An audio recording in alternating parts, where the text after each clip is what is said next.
Olá pessoal, Pedro aqui novamente. Então, ainda nessa pegada, de comentar notícias que de alguma maneira a psicologia tenha algo a dizer, eu queria falar com vocês hoje sobre a morte da influencer Luana Andrade, que morreu em São Paulo após realizar uma lipoaspiração, né? É uma morte que ficou bem notável aí nos últimos dias. Ela era uma famosa, uma influencer famosa de São Paulo, que trabalhava no SBT, participou de um reality show Power Couple Brasil, né? Chocou muita gente, porque a menina tinha 29 anos, era uma menina bem bonita também, né? Eu decidi utilizar esse caso para falar sobre algumas questões, porque o que acontece é o seguinte: em tempos de redes sociais, as pessoas elas estão muito fanáticas, muito exageradamente preocupadas com questões estéticas. Isso aí é batido, não é novidade para ninguém, né? Eu não vou falar apenas sobre isso, eu vou pontuar um pouco disso. O Rodrigo Góes, que é um outro youtuber que eu acompanho, você provavelmente deve conhecer também se você tem o hábito de consumir vídeos aqui no YouTube. Ele fala muito sobre isso, né? Sobre os sacrifícios demasiados que as pessoas fazem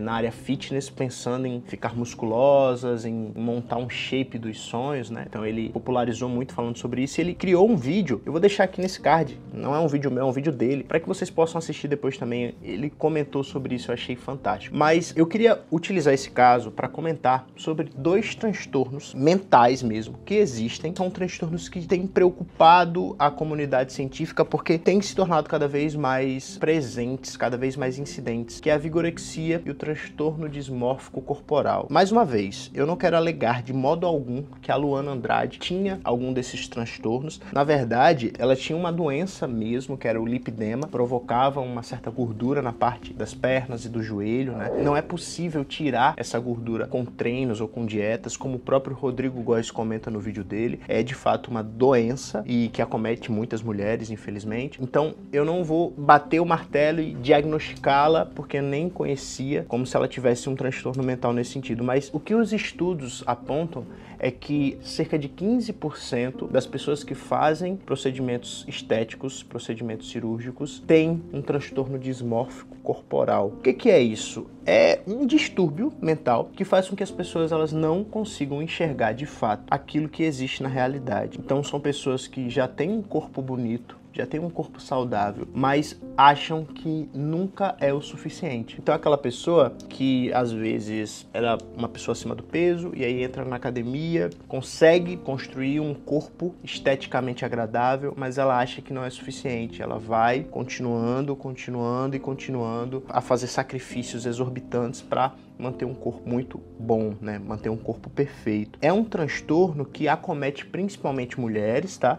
E é importante falar isso porque, de fato, existe uma pressão muito maior para que as mulheres tenham um atributo de estética, de beleza mais acentuado do que os homens. Quando a gente for falar sobre vigorexia, a gente vai perceber que é o contrário, né? Acomete principalmente homens. O transtorno dismórfico corporal acomete mais mulheres por uma questão cultural, né? A gente sabe que é uma pressão, né? A ditadura da beleza é uma pressão que pressiona muito mais mulheres do que homens, né? Então acomete mais mulheres e é um transtorno psiquiátrico que precisa de tratamento psicoterápico e medicamentoso. Via de regra, pessoas que têm transtorno dismórfico corporal, elas têm esquemas mentais, elas têm crenças distorcidas a respeito delas mesmas e a respeito das outras pessoas. Então elas tendem a achar que as outras pessoas são mais bonitas, mais fortes, mais esteticamente perfeitas, enquanto que ela não. E aí é muito comum a gente perceber que as mulheres que têm o transtorno dismórfico corporal, elas nunca ficam só numa cirurgia plástica. Elas vão fazendo várias e várias. Silicone,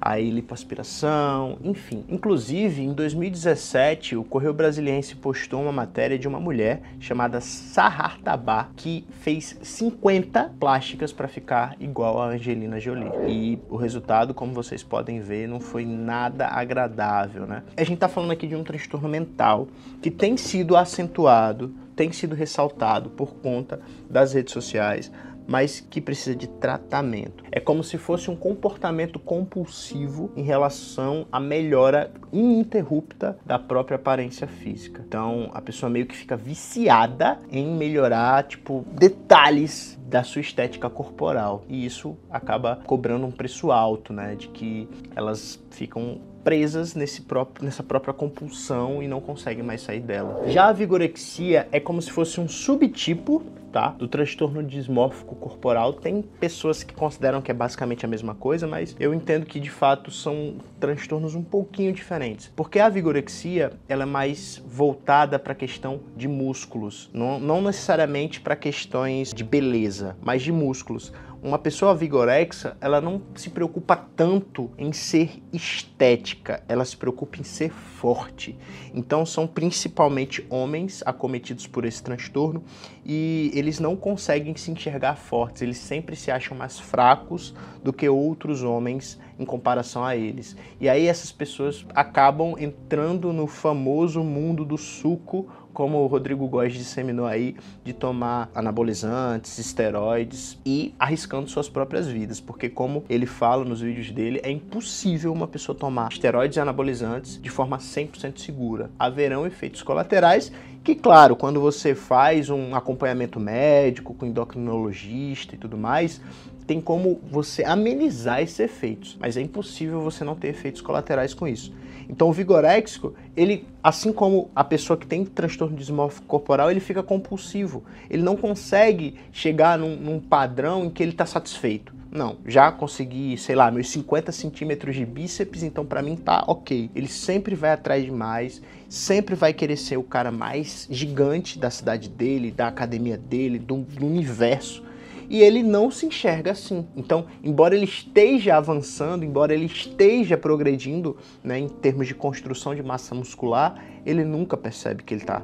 E isso vai gerando problemas, porque pare pra pensar, gente, a diferença de um veneno e um remédio sempre vai ser a dose, né? Eu sou um cara que faço atividade física, eu corro, eu faço musculação também, a minha esposa, assim como eu também, a gente tenta dedicar um tempo do nosso dia, um tempo da nossa semana para fazer atividade física. E eu entendo que não somente para questões estéticas, mas para questões de saúde mental mesmo, é muito importante você fazer atividade física. Você se preocupar com sua beleza, você se preocupar com os cuidados pessoais, a forma como você se veste, a forma como você se apresenta para as outras pessoas, é muito importante. Causa um bem-estar. Quando uma mulher, por exemplo, vai no salão de beleza e faz o cabelo, ela volta muito mais confiante, muito mais radiante.